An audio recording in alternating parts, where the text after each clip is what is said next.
People's Republic of China now includes Hong Kong ever since 1997. One country, two systems. Is it really the People's Republic of China, or is it the Communist Party of the Republic of China? But it's definitely not the people, especially in Hong Kong. Now, in 2014 and 2019, there were some protests which involved over 1 million people. A high percentage of these protests were incredibly peaceful. I was there in 2014 and 2019 related to this, and I walked through these protests with no problem at all. And most people were there with their family, with their kids, with their girlfriend, with their boyfriend.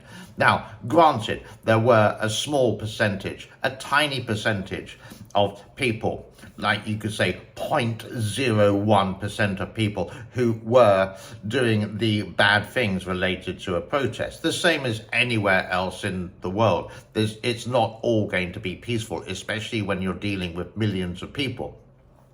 But a lot of the Chinese government would show pictures like this of the people who were protesting with a little bit of violence, for example. But the most people were protesting like this, a peaceful protest along the streets, demanding or asking the government in a polite way, saying, we are not happy. There are some claims, and I repeat the word claims, that 98% of people in Hong Kong are happy with the national security law. Okay, so why, if so many people are happy, why have over 100,000 people decided to pack their bags from Hong Kong and move to England, Malaysia, and Singapore? They're all questions. Can the Chinese Republic of China, the government of China, answer that one in a very direct way? I think they can't. You would think the question, why would the Communist Party of China, Beijing, change Hong Kong? Now, they promised for 50 years, from 97 to 2047, nothing would happen and it would remain the same. Obviously, it hasn't, and the government of China actually sort of like pushed this forward and changed Hong Kong dramatically. A lot of businesses, big businesses, have decided to close their doors in Hong Kong and move to Singapore, move to Malaysia, move to the Republic of China, in other words, Taiwan, because they don't want to go through this non-democratic system. China says Chinese democracy, but democracy only has one meaning. Go and look it up on Bilibili if you are in China, or Baidu if you are in China, or the rest of the world. Go and look it up on Google, put in the meaning of democracy, and there is only one meaning. You can't have Chinese democracy, American democracy, British democracy, South African democracy, where else? Brazilian democracy. There is only one meaning. Go and check it out yourself. So a lot of people who are with the Communist Party and would manipulate, this is Chinese democracy, it's very different to American. No, it's exactly the same thing. So China does not have a democracy. It's just the government in Beijing controlling the people, not the People's Republic of China. Can you get my meaning? I have a very strong attachment to Hong Kong. When I was working in my younger days, I used to have an apartment in Hong Kong. I used to be there quite often. And before when it was British, I could stay there for up to 1 year, didn't need any kind of work visa because it was British, and I could work there like I was in London, then I was going to Edinburgh. The same kind of thing, just a longer distance away. In 97, it all changed. That's okay. I could stay in Hong Kong with a British passport as a tourist for 6 months. But if I was doing business, for example, then you'd have to get the right kind of visa to go there. You get my drift. And I followed the rules according to the government. And you would say nothing really changed dramatically until 2014. Hong Kong, you wouldn't know was any different between 2001 and, well, let's say in 1988, for example, when it was controlled by the British Empire or by the United Kingdom. But since 2014, it has changed quite dramatically in a way of these Beijing dictating the system. Now, we go back to, it's the People's Republic of China, which does include Hong Kong. So when you see a protest like this with 1 million people, did the government, did Beijing actually listen? And the answer is no, they didn't.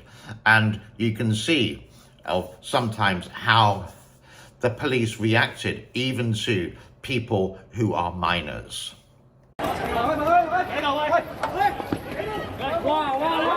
Beijing doesn't really care about Hong Kong anymore as a powerhouse. Why? Because China has developed so fast in the last 30 or 40 years that other cities in China have become financial powerhouses. Shanghai, Shenzhen, Guangzhou, for example, all on the East Coast, including Beijing.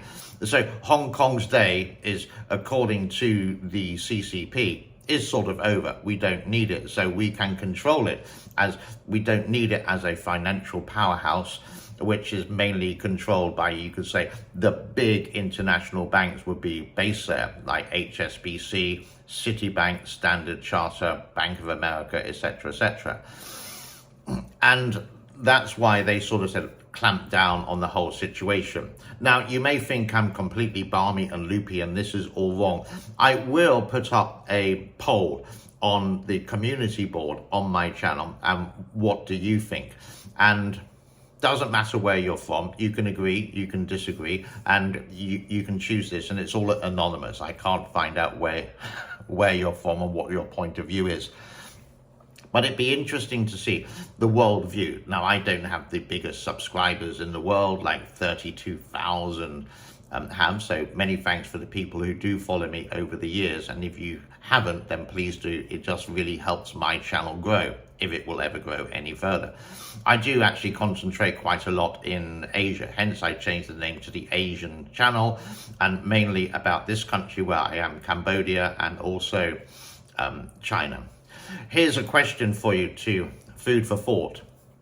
Vietnam is a communist country, but it's developing really fast, rapidly, and there's no block on the internet. It's a communist country.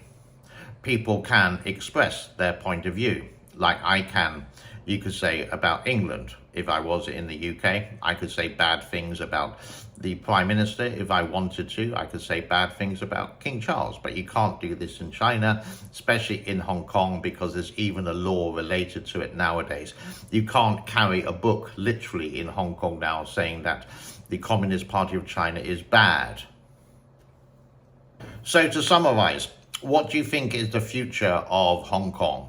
Well, I think it's not going to be a powerhouse anymore. Eventually, it will slow down. These big companies will move out, and Singapore will get even stronger as the powerhouse and the financial base of Asia, along with, you could say, Tokyo in Japan. And the financial institutions will just move away from Hong Kong and into places like Shanghai, exactly what the Chinese government want. So it's not really the People's Republic of China, because if it was, the government would actually listen to the people, when they don't listen to the people. My name is James. Thank you so much for your time. Bye-bye for now.